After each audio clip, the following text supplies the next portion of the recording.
కొంచెం ఒక 2 అడుగులు నేను పడతా అన్న కొంచెం ఎన్నిక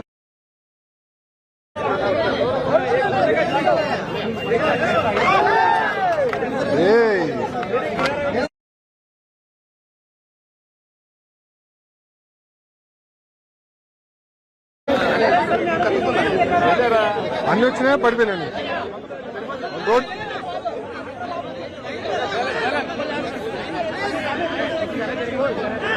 స్లో స్లో స్లో స్లో ఏం చాలా స్కూల్ కొండండి స్కూల్ కొండండి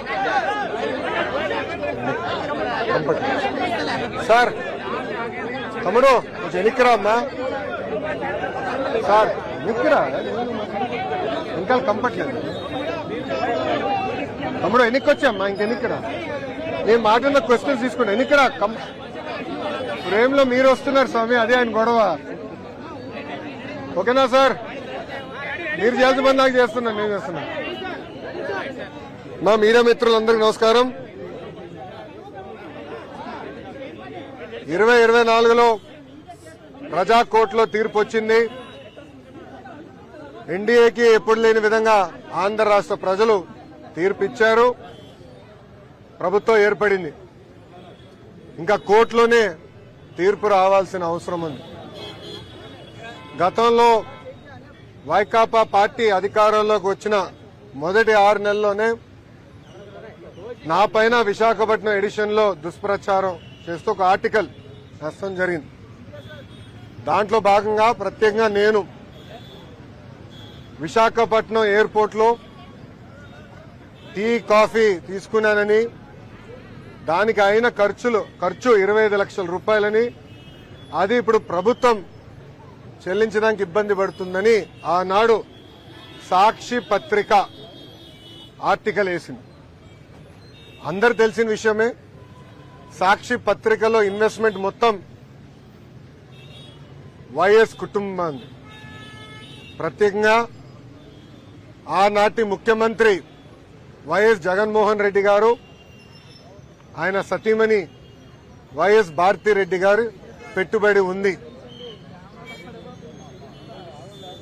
అదే సందర్భంలో ఢిల్లీలో ఉన్న ద వీక్ అనేది వీక్లీ మ్యాగజైన్ కూడా ఆ కథనాన్ని వేయడం జరిగింది ఇమ్మీడియట్ గా నేను సాక్షికి అటు వీక్ కూడా లీగల్ నోటీస్ పంపిస్తాం జరిగింది ఆధారాలతో సహా వాళ్ళ ముందలు పెట్టాను ఏ రోజైతే బిల్స్ జనరేట్ అయినాయో ఆ 26 రోజుల్లో కేవలం ఒకే ఒక రోజు నేను విశాఖపట్నంలో ఉన్నాను అని స్పష్టంగా చెప్తాం జరిగింది అది తెలుసుకున్న తర్వాత వీక్ మ్యాగజైన్ రిజైండర్ పబ్లిష్ చేసి తప్పుడు రిపోర్టింగ్ చేశాము ఆధారాలు మాకు ఇచ్చారు తప్పు జరిగింది అని వాళ్ళు ఒప్పుకున్నారు కానీ సాక్షి ఒప్పుకోలేదు అందుకే నేను ఆనాడు 75 కోట్ల రూపాయలకి డిఫమేషన్ సూట్ వేశాను దాంట్లో భాగంగా 75 లక్షల రూపాయలు నేను కోర్టుకు కూడా ఫీ రూపంలో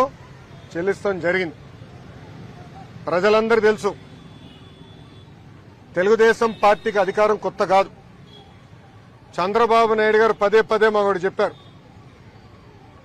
ప్రజాధనాన్ని మిస్యూజ్ మీరు చేయొద్దు సింపుల్ గా ఉండండి ప్రజల దగ్గర ఉండండి ప్రజలకు అందుబాటులో ఉండండి అని పదే పదే చెప్పారు ఇక్కడున్న మీడియా మిత్రులు కూడా తెలుసు గతంలో అంటే 2017 నుంచి 19 నేను మంత్రిగా ఉన్నప్పుడు కూడా నా సొంత వాహనాలే వాడుకున్నా వాటర్ ఖర్చు టీ ఖర్చు నేనే డబ్బులు చెల్లించా ఇప్పుడు మంత్రి అయిన తర్వాత కూడా ఈ రోజు కూడా నా సొంత వాహనంలోనే నేను వచ్చాను దానికి అయ్యే డీజిల్ కూడా నేను నా జోబు నుంచే చెల్లిస్తున్నా ఒక కప్పు కాఫీ నేను తాగను ఒక బాటిల్ నీళ్లు నేను ప్రభుత్వం నుంచి ఏనాడు తీసుకోలేదు అది ఒక పక్కన చంద్రబాబు నాయుడు గారు ఇంకో పక్కన నా తల్లి భువనేశ్వరి అమ్మ నాకు పదే పదే చెప్పి ఇప్పుడు కూడా నేను కట్టుబడున్నా 5 సంవత్సరాలైనా సిగ్గు లేకుండా ఇప్పుడు కూడా సాక్షి పత్రిక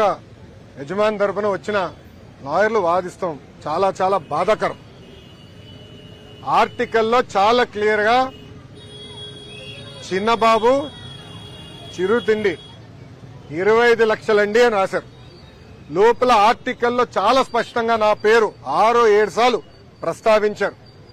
దాంట్లో చాలా క్లియర్ గా నేను అక్కడ తిన్నానని, ఆ బిల్స్ ఆనాటి ముఖ్యమంత్రి చంద్రబాబు నాయుడు గారి అకౌంట్ లో నేను వేశానని కూడా వాళ్ళు చెప్తాం జరిగింది. మీడియా అనేది ఒక బాధ్యతగా ఉండాలి. ఒక ఆర్టికల్ వేసే ముందలా రీసెర్చ్ చేయాలి. అవసరమవుతే ఆనాడు సాక్షి అడుగుండాల్సింది, మీ పైన కథనం వేయబోతున్నాం, మీ స్టాండ్ ఏంటని చాలా స్పష్టంగా నేను క్లియర్ చేసేవాడు. కానీ మీకు తెలిసిన వెంటనే తెలిసిన విషయమే, సాక్షి అనేది ఒక బ్లూ మీడియా. అసత్యాలు రాష్ట్రం అనేది వాళ్ళ నైజం, కొత్త ఏం కాదు. గతంలో కూడా మీరు చూశారు, సొంత బాబాయిని జగనే లేపేసి నారాసుడ రక్త చరిత్ర అని ఒక హాఫ్ పేజ్ చంద్రబాబు నాయుడు గారి పైన లేకుండా కింద ఆయన ప్యాంట్ షర్ట్ వేసుకుని, ఏమంటారు అది, మన కత్తి పట్టుకుని ఒక ఫోటో కూడా వేస్తాం జరిగింది. దీనికి ఫుల్ స్టాప్ పెట్టాలి, విలువలు ఉండాలి అన్న ఆలోచనతోనే నేను డిఫమేషన్ సూట్ వేశాను. జగన్మోహన్ రెడ్డి లాగా నాకు ప్రజాధనం లూటీ చేస్తూ రాదు.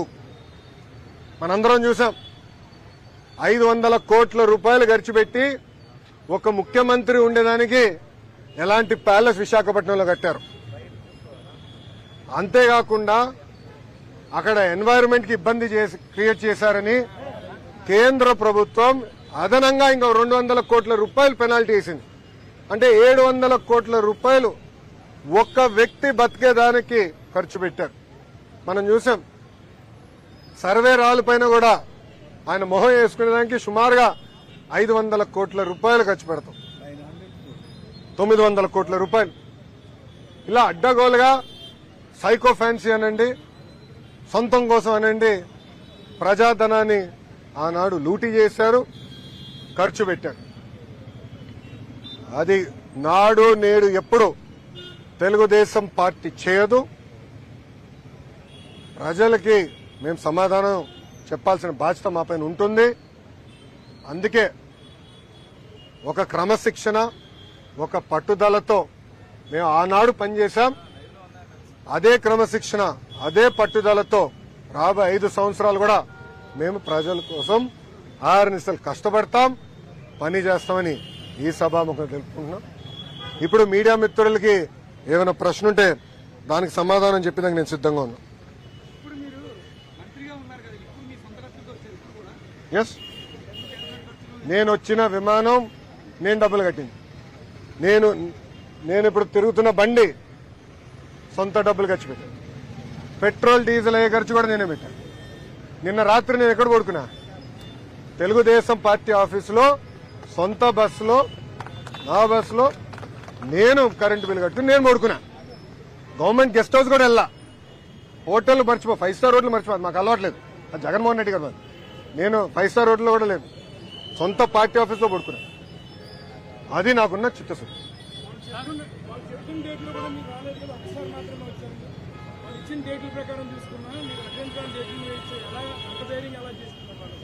అది మీరు వాళ్ళని అడగాలి. వచ్చుంటే మా సాక్షి మిత్రుడు రాలా ఈరోజు. ఏడి మైక్ లేదు, ఎక్కడున్నాడు? నమస్కారం స్వామి, మైక్ ఏది? లేదబ్బా, ఉన్నాడు. అరే, అందుకే బ్లూ మీడియా, రంగు కూడా బ్లూ. సో మన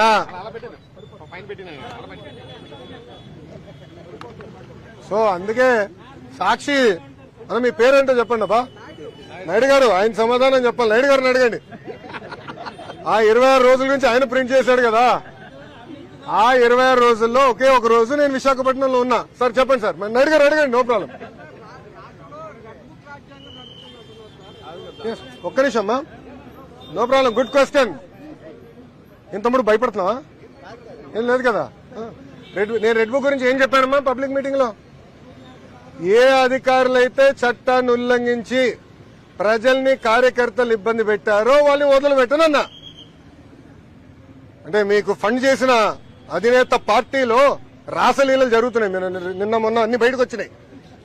అధికారులు కూడా ఇన్వాల్వ్ అయి ఉన్నారని పాపం మేడం గారు వచ్చి చెప్పారు. అవన్నీ ఎంక్వైరీ చేయాలి కదా. చట్టాలను ఉల్లంఘిస్తే ఎంక్వైరీ చేస్తా. అది నా రెడ్ బుక్ లో ఉంది. ఎందుకు భయపడుతున్నారు అందరూ? నాది రాజారెడ్డి రాజ్యాంగం కాదు స్వామి. నన్ను ఆపేదానికి మీ ఇన్వెస్టర్ జగన్మోహన్ రెడ్డి గారు ఆనాడు జియో 1 తీసుకొచ్చాడు. ఆ రోజే చెప్పా మడిచి ఎక్కడ పెడతావు పెట్టుకోపో అని. అదే జగన్మోహన్ రెడ్డి గారు ఈ రోజు రాష్ట్రంలో ఎక్కడ తిరగాలి వెళ్తున్నారు. Z+ కేటగిరీ సెక్యూరిటీ ఇచ్చి మరి పంపిస్తున్నాం ఆయన్ని. ఇంకేం కావాలి ఆధారాలు నీకు? సార్ రిషికొండ ప్యాలెస్ లోపల ఏముందో ఇంకా నేను చూడాల్సిన అవసరం ఉంది. అంత డబ్బులు ఎట్లా ఖర్చు అయిందో నాకు అర్థం అవట్లా. అంటే ఒక టబ్బు 30 లక్షలు అంటున్నారు. ఇట్లా అనేక వార్తలు వచ్చినాయి. నేను ఫోటోలు చూశాను, వీడియోలు, అంటే మీరే వెళ్ళి వీడియోలు తీశారు. అక్కడ ఛాంబర్ ఉన్నట్టుంది ముఖ్యమంత్రి గారు. అదే దాదాపు ఒక 2 నుంచి 3 వేల స్క్వేర్ ఫీట్ ఉంటుంది అనుకుంటా ఒక్క రూమ్. అంత అవసరం లేదు ముఖ్యమంత్రి గారు, అంత రూమ్ అవసరం లేదు. నాకు కొంత అవగాహన ఉంది ఆ సబ్జెక్ట్ మీద. అడ్డాగోలుగా ప్రజాధనాన్ని ఖర్చు పెట్టారు.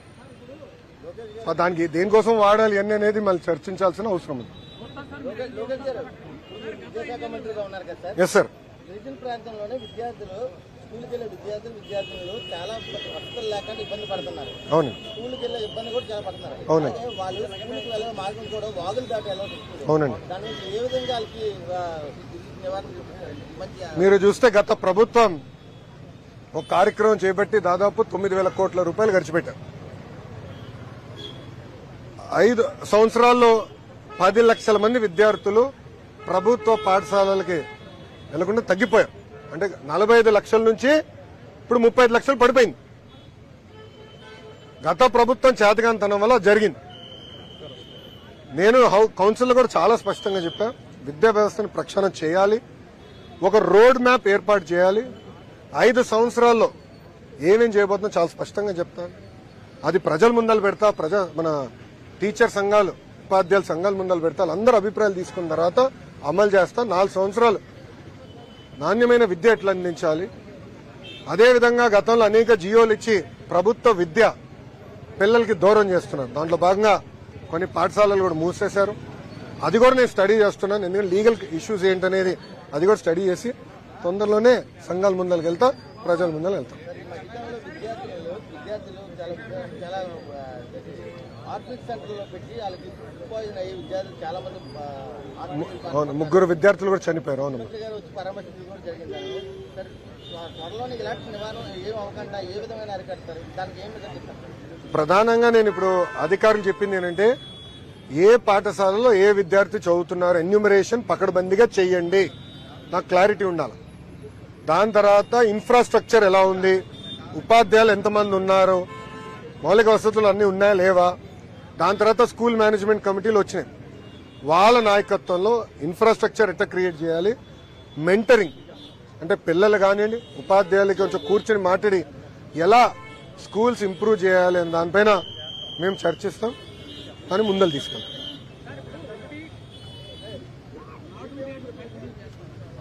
సార్, మనబడి మన భవిష్యత్తు కింద కంటిన్యూ చేస్తున్నాం సార్.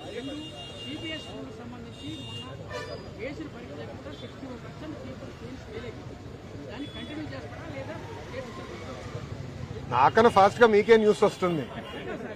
నేను ఒక్క నిమిషం, అంటే మీ అందరు తెలుసు నేను 18th వెడ్డింగ్ యానివర్సరీకి 3 రోజులు లేను. వెళ్లే ముందలా నేను అధికారులు కూడా కలిశాను. అప్పటికి 2 ఎగ్జామ్లు జరిగిన ఆ రిజల్ట్స్ చూసిన బాధ కలిగించింది. సంస్కరణలు తీసుకొచ్చినప్పుడు, ప్రత్యేకంగా విద్యారంగంలో సంస్కరణలు తీసుకొచ్చినప్పుడు కొంచెం ఆలోచించి ఒక పద్ధతి ప్రకారం తీసుకురాలి. నేను మంత్రి అయిన వెంటనే అధికారులు వచ్చి గత ప్రభుత్వం 1000 ప్రభుత్వ పాఠశాలలో సిబిఎస్ఈ సిలబసే కాదు సిబిఎస్ఈ ఎగ్జామ్స్ కి వెళ్లాలని నిర్ణయం తీసుకుంది అని అడిగారు. నేను కూడా సిబిఎస్ఈలో చదివినోడిని. 10th లో సిబిఎస్ఈ బోర్డ్ ఎగ్జామ్ అపియర్ అయ్యా. నాకు తెలుసు ఎంత కష్టంగా ఉంటుందో అది. అప్పుడు నేను అడిగాను, ప్రిపరేటరీ వర్క్ జరిగిందా, యూనిట్ టెస్టులు జరిగినాయా, క్వార్టర్లీ టెస్టులు జరిగినాయా, ప్రీ ఫైనల్స్ మనం నిర్వహించాలి కదా, ఏమన్నా ప్రిపేర్డ్నెస్ టెస్ట్ చేశారా అని అధికారులు అడిగారు. లేదండి గత ప్రభుత్వం ఏకపక్ష నిర్ణయం తీసుకుందన్నారు. అప్పుడు నేను అధికారులు కోరిందంటే లెట్ us డూ అసెస్మెంట్. ఇప్పుడు పిల్లలు డైరెక్ట్ గా ఎస్ఎస్సి ఎగ్జామినేషన్ తీసుకెళ్లి సిబిఎస్ఈలో వితౌట్ ఎనీ ప్రిపరేషన్ పడేస్తే పిల్లలు చాలా ఇబ్బంది పడతారు. పొరపాటున ఎవరన్నా ఫెయిల్ అవుతే జీవితాంతం ఆ బాధ ఆవేదన వాళ్ళు ఉంటుంది. మనం కూడా చూసాం గతంలో కొంతమంది విద్యార్థులు ఒక్క సబ్జెక్ట్ ఫెయిల్ అయినందుకు ఆత్మహత్య కూడా చేసుకున్నారు. నేను పాదయాత్రలో చూశాను. ఆనాడు నేనే చెప్పా, అరే మంగళగిరిలో ఓడిపోయా ఏమవుదు, మళ్ళీ 5 సంవత్సరాలు నేను కష్టపడితే అక్కడనే గెలుస్తాను. ప్లస్ అదే నిజమే. సో విద్యార్థుల భవిష్యత్తు అనేది చాలా కీలకమైంది, చాలా జాగ్రత్తగా ఉండాలి. వాళ్ళ 2 ఎగ్జాంపుల్ నేను రిజల్ట్ చూసాను, మిగతా ఎగ్జామ్స్ రిజల్ట్స్ ఆనాటికి రాలేదు. దాని తర్వాత నేను కేబినెట్ మీటింగ్ జరిగింది, మళ్ళీ ఇటు వచ్చేసాను. రేపు ఎల్లుండి వాళ్ళతో సమీక్ష చేస్తాను, దాని తర్వాత ఒక నిర్ణయం తీసుకుంటాం. కానీ సంస్కరణలు ఏం తీసుకొచ్చినా ఎన్డీఏ ప్రభుత్వం ఒక పద్ధతి ప్రకారం అమలు చేస్తాం. ఏ సంవత్సరంలో ఏ సంస్కరణ అమలు చేస్తాం, 5 సంవత్సరాలు ఎలా తీసుకెళ్లాలనే ఆలోచన మేము తీసుకుని ప్రజల ముందు పెడతాం. సార్, ఇంక్యుబేషన్ సెంటర్లు కట్టే మీరు ఉన్నప్పుడు ఐటీ మంత్రిగా ఉన్నప్పుడు ఇప్పుడు వాటిని రాజధాని భవనాలని మొత్తం అందులో ఉన్న చేశారు, చాలా ఇబ్బంది పడుతుంది ఐటీ మొత్తం విశాఖపట్నం. ఏ రకంగా తిరిగి మళ్ళీ నేను పునరుద్ధరణ తీసుకొస్తారు, ఏ రకంగా చంద్రబాబు నాయుడు గారు అంటే ఒక బ్రాండ్. చంద్రబాబు నాయుడు గారు ఎప్పుడైతే ప్రమాణ స్వీకారం చేశారో ఆ రోజు నుంచే పెద్ద ఎత్తున పారిశ్రామికవేత్తలు వచ్చి ఆయన కలుస్తాం జరిగింది. దాంట్లో భాగంగా ఐటీ ఎలక్ట్రానిక్స్ సంబంధించిన అందరూ కూడా నేను కలుస్తాం జరిగింది. వాళ్ళు ఈరోజు చాలా ఆనందంగా ఉన్నారు. అమ్మయ్య సైకో పాలన పోయింది, ప్రజాపాలన వచ్చింది, మంచి రోజులు వచ్చినాయి, ఇప్పుడు మేము పెట్టుబడి పెట్టడానికి సిద్ధంగా ఉన్నాం ముందు వచ్చాం. దాంట్లో భాగంగా ఆల్రెడీ విశాఖపట్నంలో పెట్టుబడి పెట్టిన కంపెనీ యజమానులతో కొంతమంది కలిశాను. ఈ రోజు ఈ ప్రెస్ మీట్ అయిన తర్వాత వాళ్ళతోనే నాకు మీటింగ్ కూడా పెట్టుకున్నాను. ఉన్న కంపెనీస్ ఎట్లా ఎక్స్పాండ్ అవ్వాలి, వాళ్ళ ఆలోచనలు ఏంటో తెలుసుకునేదానికి.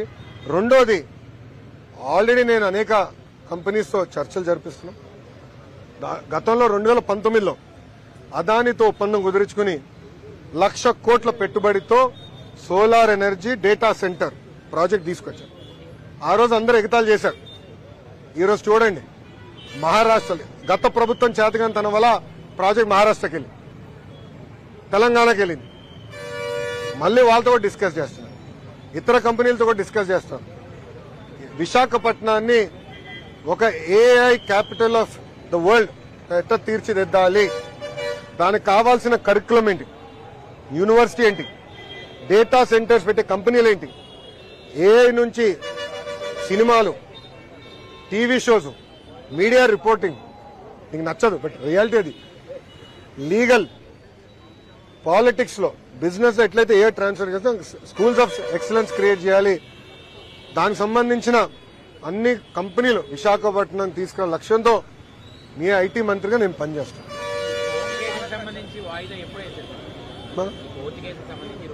అక్టోబర్ 18.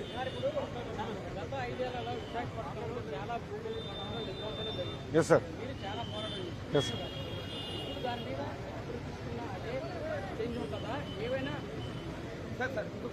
ఓకే, సీట్లు ఉన్నాయి సార్, దీని కంటిన్యూషన్. ఈ ప్రభుత్వంలో సిట్ వేశారు, మొన్న వైసీపీ ప్రభుత్వం సిట్ వేశారు, కానీ బహిర్గతం చేయలేదు. 42,000 కోట్ల భూములు అన్యాక్రాంతం అయిపోయింది. దీని మీద మీరు స్టాండ్ అయ్యండి నెక్స్ట్.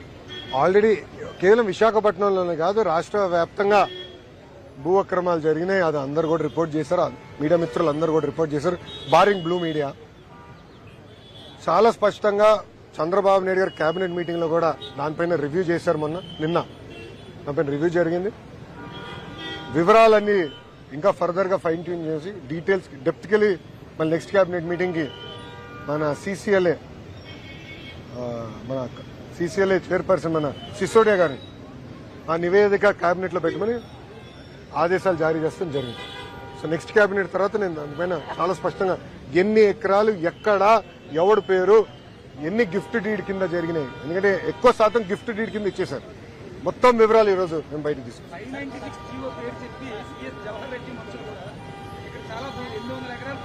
అన్ని బయటకు వస్తాయి,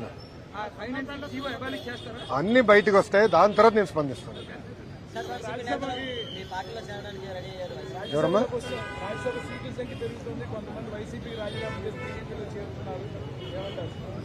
టైం విల్ టెల్ అన్న. ఏం సాక్షి, ఎనీ క్వశ్చన్స్?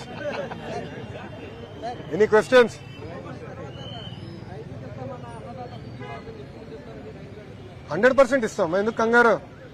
మీ నాయకుడు ఎన్ని రోజులు తీసుకున్నాడు ఇచ్చేదానికి? ఎన్ని సంవత్సరాలు ఎగ్గొట్టాడు? ఏడు తర్వాత సంవత్సరం తర్వాత ఇచ్చాడు స్వామి, 2 సంవత్సరాల మధ్యలో ఎగ్గొట్టాడు స్వామి. ఏం కంగారు లేదు, ఇచ్చిన 6 హామీలు మేము కట్టుబడి ఉన్నాం. జగన్మోహన్ రెడ్డి గారు 1000 రూపాయలు పెన్షన్ పెంచేదానికి 5 సంవత్సరాలు తీసుకున్నాడు స్వామి. ఎన్డీఏ ప్రభుత్వం ఒకే ఒక నెల తీసుకుంది. 1000 రూపాయలు పెన్షన్ పెట్టాం. వికలాంగుల పెన్షన్ డబుల్ చేశాం. మేము పెంచుతాం, ఇస్తామన్నా, కంగారు లేదు. అమ్మఒడి కాదు, తల్లికి వందనం తప్పనిసరిగా మేము అమలు చేస్తాం, డౌట్ వద్దమ్మా. సార్ విశాఖలో లులు మాల్ తరలించి చాలా మటుకు ప్రయత్నించారు, అది ఆగిపోతే మరి వస్తుందా అని సంకేతంలో ఉంది. ఎదురైతే ఇప్పుడు లులు మాల్ ఎందుకు విశాఖలో వస్తుందని గత ప్రభుత్వంలో అన్నారు, కానీ ఆగిపోయింది. మీ మిత్రుని అడిగి ఎందుకు తరిమేశారు బా? ఇప్పుడు లూలు చాలా వాళ్ళు ఇప్పుడు ఒకటి ఉందమ్మా, జగన్మోహన్ రెడ్డి గారి ప్రభుత్వం తర్వాత చంద్రబాబు నాయుడు గారు ప్రభుత్వం ఏర్పడింది. చంద్రబాబు నాయుడు గారు చాలా స్పష్టంగా అన్ని నిర్ణయాలు రివ్యూ చేయండి, తొందరపడి గత ప్రభుత్వం ఒక నిర్ణయం తీసుకుందని చెప్పి రివర్స్ టెండరింగ్ పేరుత ఇవన్నీ మీరు ఉల్టా అంటే రివర్స్ గేర్ పరిపాలన చేయొద్దు, దానివల్ల ప్రజలు చాలా ఇబ్బంది పడుతున్నారు చాలా స్పష్టంగా. అందుకే మీరు చూస్తే ఎక్కడ అలా తొందరపాటు నిర్ణయం మేము తీసుకోలేం, కానీ గత ప్రభుత్వం తీసుకుంది. ఒక 2-3 ఉదాహరణలు ఇస్తాం. మొదటిది, ఎలాంటి డీటెయిల్స్కి వెళ్లకుండా ప్రజావేదిక కూల్చేశారు. First decision of YS Jaganmohan Reddy, ఎలాంటి డీటెయిల్స్ లేకుండా నోటీసులు జారీ చేయకుండా కూల్చేశారు. రెండో డెసిషన్, సింగపూర్ ప్రభుత్వంతో చర్చించకుండా, ప్రభుత్వం కంపెనీ కాదు ప్రభుత్వంతో చర్చించకుండా ఏకపక్షంగా అగ్రిమెంట్ క్యాన్సిల్ చేశారు. మూడోది లూలు ప్రాజెక్ట్. ఈరోజు సింగపూర్ ప్రభుత్వం ప్రతినిధులు కలిసేదానికి ఇతర రాష్ట్ర మంత్రులు లైన్ కడతారు, అలాని మనం క్యాన్సిల్. దాంట్లో వల్ల చాలా బాధపడ్డారు. మేము ఇంకా ఆంధ్ర రాష్ట్రానికి రాము అని వాళ్ళు అనేసారు. సేమ్ థింగ్ లూలు కూడా చెప్పారు కదా, ప్రెస్ రిలీజ్ ఇచ్చారు, భారతదేశంలో ఆంధ్ర రాష్ట్రం తప్ప అన్ని రాష్ట్రాల్లో మేము పెట్టుబడి పెడతామని ఆనాడు చెప్పారు. ఇప్పుడు వాళ్ళందరినీ మళ్ళీ కన్విన్స్ చేయాల్సిన బాధ్యత మన ప్రభుత్వం పైన ఉంది. ఆ ప్రక్రియ ప్రారంభించాం, కానీ కొంచెం టైం పడుతుంది సార్.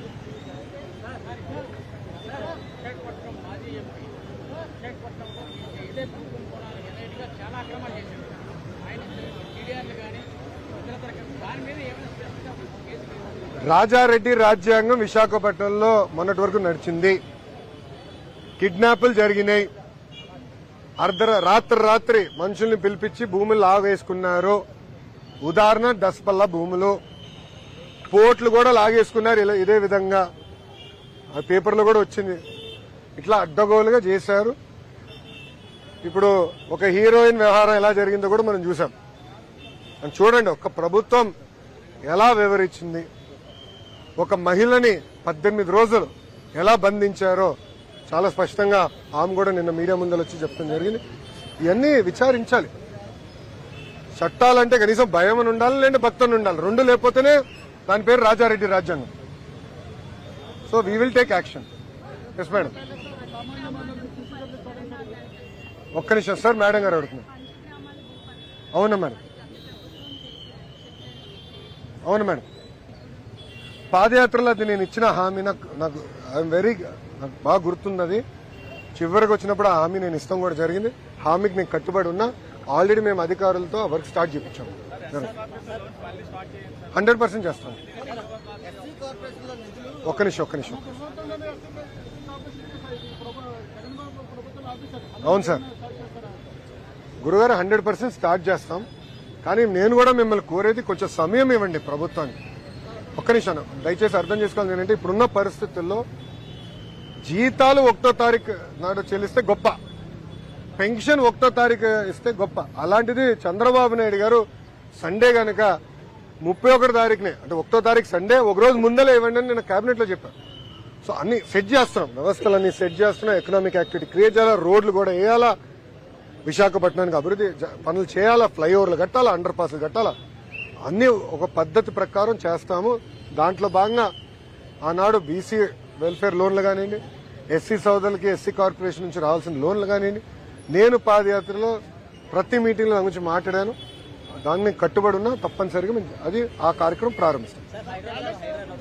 సార్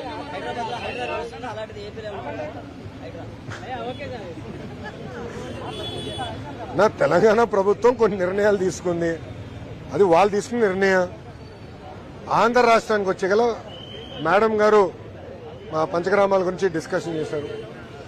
మంగళగిరిలో కూడా దశాబ్దాలుగా ప్రజలు వచ్చి కొండల్లో నివసిస్తున్నారు, ఆ పట్టాలు వాళ్ళకి అందించమని ఆనాడు నన్ను కోరారు. నేను హామీ కూడా ఇచ్చాను.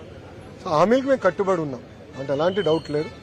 ప్రకృతిని కూడా కాపాడుకోవాల్సిన బాధ్యత ప్రభుత్వాలపైన, రెండు బ్యాలెన్స్ చేసుకుని ముందుకు. ఏంటి సాక్షి చెప్పమ్మా? అవును సార్, అవును.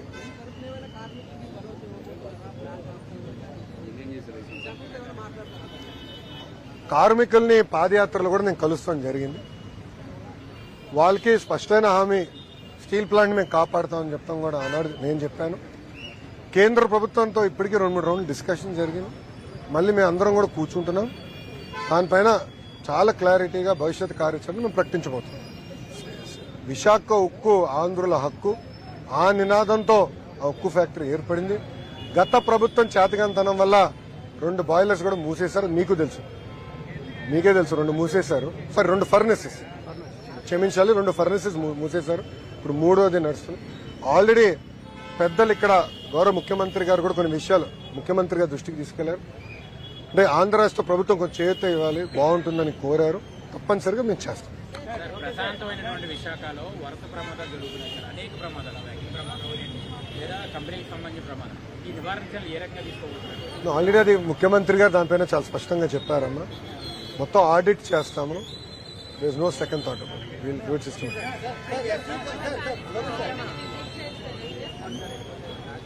అమ్మా అది ఇప్పుడు గౌరవ ముఖ్యమంత్రి గారి పర్మిషన్ కావాలి. ఎందుకంటే అందరు వెళ్ళి మళ్ళీ ఇన్ఫ్రాస్ట్రక్చర్ అంతా మళ్ళీ పాడు చేయకూడదు. ఎందుకంటే 500 కోట్ల రూపాయలు గౌరవ ముఖ్యమంత్రి గారు కూడా చూసినట్టు లేరు. అది నెక్స్ట్ విజిట్ లో తప్పనిసరిగా వెళ్ళి చూస్తాను. కొంచెం ఐటీ ఈవెంట్స్ కదా ఇంకా వాడుకోవచ్చేమో అనుకుంటున్నాను. సార్, ఈ ఎస్సీ కార్పొరేషన్ నిధుల్లోనే పూర్తిగా ఏమి ఖాళీగా ఉన్నది సార్? ఏ విధంగా నిర్వహిస్తున్నారు? దామాషా ప్రకారం ఉపకులాల వారిగా నిధులు కేటాయించి ఆ నిధులు ఖర్చు పెడతామని ఆనాడు హామీ ఇచ్చాను. ఇప్పుడు కార్పొరేషన్కి నిధులు ఇచ్చిన తర్వాత మనం మొదటిగా చేసేదంటే అది ఆ సామాజిక వర్గాన్ని చేయుతాం. అంటే వాళ్ళు పేదరికం నుంచి బయటికి తీసుకొచ్చేదానికి అనేక మోడల్స్ ఏర్పాటు చేయాలి. సో కార్లు కొనేదానికో, జేసీబీ కొనేదానికో, టిప్పర్ కొనేదానికో అట్లా ఒక మోడల్. మా చేనేత సోదరులకు వచ్చి గల మగ్గాలు ఏర్పాటు చేసుకుని మార్కెటింగ్ చేసేదానికి దానికి కొన్ని మోడల్స్ ఉన్నాయి. ఆ మోడల్స్ ని మళ్ళీ పునర్నిర్మాణం చేసి మార్కెట్కి లింకేజ్ చేసి ఒక కుటుంబానికి లోన్ ఇస్తే ఆ కుటుంబాన్ని పేదరికం నుంచి శాశ్వతంగా బయటికి తీసుకొచ్చే లక్ష్యంతో మన ప్రభుత్వం పనిచేస్తుంది.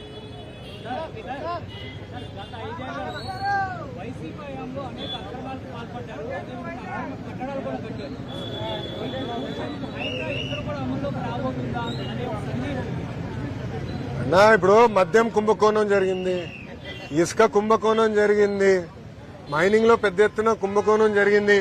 పెద్దలు ఇప్పుడే అడిగారు, భూమిలో కూడా పెద్ద ఎత్తున కుంభకోణాలు జరిగినాయి. అవన్నీ బయటికి తీస్తాం.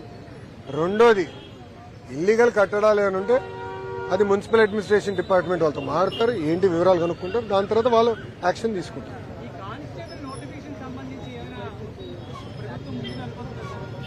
మా గతంలో నేను చాలా స్పష్టంగా పాదయాత్రలో హామీ ఇచ్చాను. ప్రతి సంవత్సరం ఒక యూనిఫైడ్ జాబ్ క్యాలెండర్ ఇస్తే బాగుంటుందని ఆనాడు నేను చెప్తాం కూడా జరిగింది. అంటే ప్రభుత్వంలో ఆ సంవత్సరంలో వేకెన్సీస్ ఏమున్నాయి అది ఒక పద్ధతి ప్రకారం ఫిల్ చేయాలి. 5 సంవత్సరాల్లో వేకెన్సీస్ అన్ని భర్తీ చేయాలనేది ఒక లక్ష్యంగా పెట్టుకున్నాం. ఎప్పుడు లేని విధంగా మెగా డిఎస్సి కూడా చంద్రబాబు నాయుడు గారు ప్రభుత్వం తొలి సంతకం పెట్టారు. అది కూడా అక్కడ ఎవరైతే దానికి వెళ్తున్నారో అంటే ఎగ్జామ్కి అపియర్ అవుతున్నారో వాళ్ళ కోరిక మేరకు టెట్ మళ్ళీ బ్రేక్ ఇచ్చి డిఎస్సి పెడితే బాగుంటుందని కోరారు. అది నేను నాకు వాట్సాప్లో పెడితే అది తీసుకుని నేను చేశాను. అట్లా అన్ని స్ట్రీమ్ లైన్ చేస్తున్నాం. ఏపీపీఎస్సీ కూడా ఇప్పుడు చైర్మన్ లేరు, కొత్త చైర్మన్ నియమించాలి, మొత్తం స్ట్రీమ్ లైన్ చేయాలి, చేస్తాం.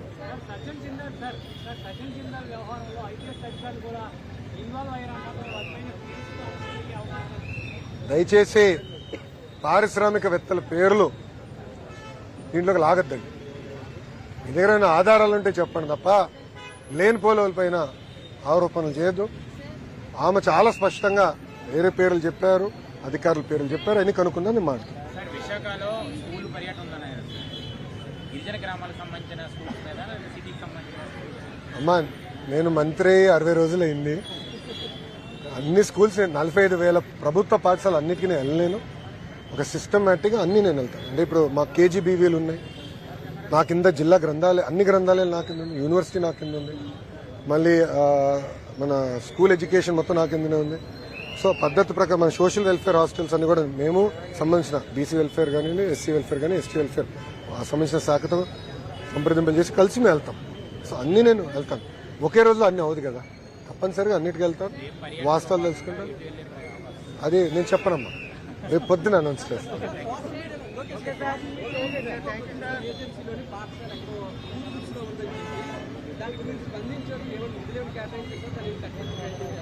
కంగారు పడద్దు స్వామి, ఇచ్చిన హామీ మేము నిలబెట్టుకుంటాం.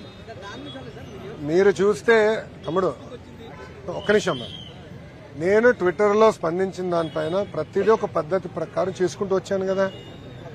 మీరు వికలాంగులకి ఐఐటీలో ఎన్ఐటీలో అవకాశం వచ్చి ఒక టెక్నికల్ డిఫెక్ట్ వల్ల వాళ్ళకి అవకాశం కోల్పోతే నాకు వాట్సాప్ మెసేజ్ పెడితే అధికారులందరూ పరిగెత్తించాలి, ఇప్పించే కదా.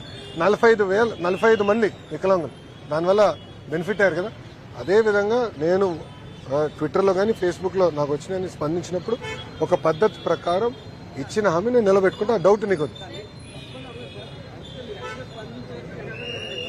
నేను చేస్తానన్నా సార్, కొన్ని విషయాల్లో సొంత నిధులు కూడా ఖర్చు పెట్టా, కంగారు పడద్దు, నేను చేస్తాను. నేను టీ కాఫీని వేరే దగ్గర తాగాల్సిన అవసరం లేదు. Don't worry. Yes madam. గౌరవ ముఖ్యమంత్రి గారితో హైయర్ ఎడ్యుకేషన్ రివ్యూ ఇంకా పెండింగ్ ఉందమ్మా. సెప్టెంబర్ 11వ తారీఖు నాడు మా రివ్యూ మీటింగ్ ఉంది గౌరవ ముఖ్యమంత్రి గారితో. దాంట్లో ప్రధానమైన అంశం కాలేజ్ ఫీ రీయింబర్స్మెంట్. గతంలో అన్ని ప్రభుత్వాలు డైరెక్ట్ గా డబ్బులు కాలేజ్ అకౌంట్లో వేసేది. సో తల్లిదండ్రులకి ఎలాంటి ప్రెషర్ ఉండేది కాదు, పిల్లలకి ఎలాంటి ప్రెషర్ ఉండేది కాదు. ఇష్యూ ఏమైనా ఉంటే అది కాలేజ్ యజమాన్యం ప్రభుత్వం మధ్యన ఉండేది. అలాంటిది జగన్మోహన్ రెడ్డి గారు ముఖ్యమంత్రి అయిన తర్వాత కొత్త వింత విధానాలు తీసుకొచ్చి విద్యార్థుల్ని వాళ్ళ తల్లిదండ్రులను ఇబ్బంది పెడతాం మొదలుపెట్టారు. ఆయన సుమారుగా జగన్మోహన్ రెడ్డి గారు సుమారుగా రఫ్గా 3,000 కోట్ల రూపాయలు కాలేజ్ ఫీ రీయింబర్స్మెంట్ బకాయిలు పెట్టిపోయారు. ఇంకో పక్కన చిక్కీ, కోడిగుడ్డు, మిడ్ డే మీల్స్ బకాయిలు కూడా దాదాపు 200 కోట్లు పెట్టిపోయారు. మీకు తెలుసు, నేను మంత్రి అయిన వెంటనే ఎగ్ సప్లై ఆపేస్తే నేను వెళ్ళి పరిగెత్తుకుంటా. మంత్రి అయిన 2 రోజు నేను వెళ్ళి ఫైనాన్స్ సెక్రటరీ గారితో కూర్చుని డబ్బులు విడుదల చేయించుకున్నా. సో ఇట్లా అనేక సమస్యలు ఉన్నాయమ్మా. నేను పాదయాత్రలో చాలా స్పష్టంగా చెప్పాను, ప్రభుత్వమే పాత విధానం ఫీ రీయింబర్స్మెంట్ పాత విధానం అమలు చేస్తుంది. డబ్బులు నేరుగా కాలేజ్ అకౌంట్లో వేస్తారు. తల్లిదండ్రులకి పిల్లలకి ఎలాంటి ఇబ్బంది లేకుండా చూసుకునే బాధ్యత మా ప్రభుత్వం తీసుకుంటుంది. ఆనాడు హామీ ఇచ్చా, ఆ హామీకి నేను ఇప్పుడు కూడా కట్టుబడి ఉన్నాను.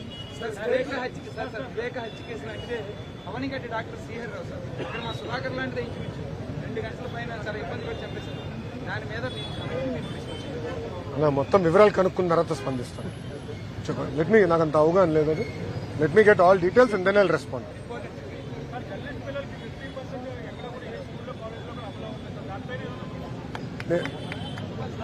మీరే అడగండి, మీరే చప్పట్లు కొట్టుకోండి.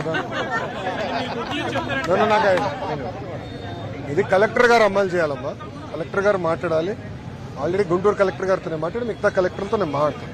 విశాఖ ఇన్ఛార్జ్ మంత్రిగా నారా లోకేష్ రాబోతున్నారంటూ అది good news sir, bad news? లేదంటే ఆ సమాచారం మీరు వచ్చే అవకాశం ఏమైనా ఉందా సార్? అది కదా, ఏది గుడ్ న్యూస్ ఏది బ్యాడ్ న్యూస్. వస్తున్నాం అంటే ఏ న్యూస్ అది నాకు తెలియదు. అది ఇంకా ప్రభుత్వం నిర్ణయం తీసుకున్నా, తొందరలోనే ఇన్ఛార్జ్ మంత్రులు వేస్తారు. ఇంకా నిర్ణయం తీసుకున్నా. నేను పాదయాత్రలో మీడియా మిత్రులు కూడా కలిశాను. చాలా స్పష్టంగా ఇల్లు కట్టించి అందజేసే బాధ్యత మన ప్రభుత్వం తీసుకుని కంగారు పడద్దని నేను హామీ ఇచ్చా. నేను చేస్తాను, మన ప్రభుత్వం చేస్తాను. సార్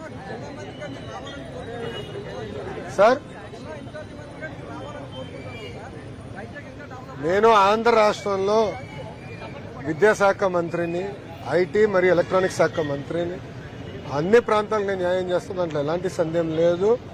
విశాఖపట్నాన్ని ఆంధ్ర రాష్ట్రానికి ఐటీ హబ్ గా తీర్చిదిద్దే బాధ్యత నాది. We will make it the AI capital for the world. You wait and watch boss. అది నేను చాలా స్పష్టంగా విశాఖ ప్రజలకు నేను హామీ ఇస్తాను.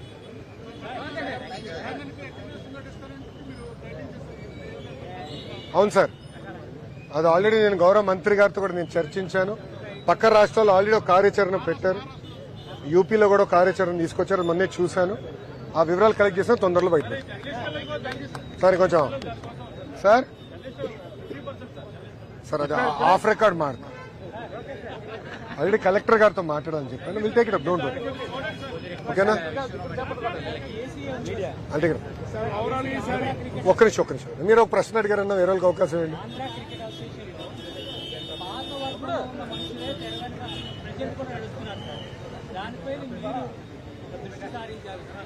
నా ఇప్పుడు మీరు చూస్తే కొత్త వ్యక్తులు వచ్చారు అసోసియేషన్ లో.